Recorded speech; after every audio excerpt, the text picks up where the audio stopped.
Hi friends, welcome to Coffee with Coley, where I share a little bit about how we bring creativity into our life every week. One question that I get asked a lot is, how do you get creative with kids when life is just busy? One thing that I like to do is put it on the calendar like it's another event in your week.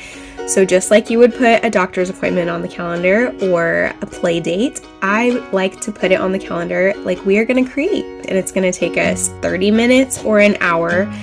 That way it's already prepared in my mind. I already have that mindset going into it, and then the morning of, I don't feel overwhelmed by what we're going to do or overwhelmed about setting up the whole thing. I'm already in the mindset. This is the time we're going to have just create.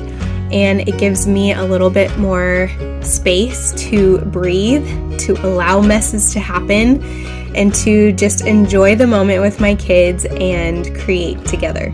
I hope this was helpful.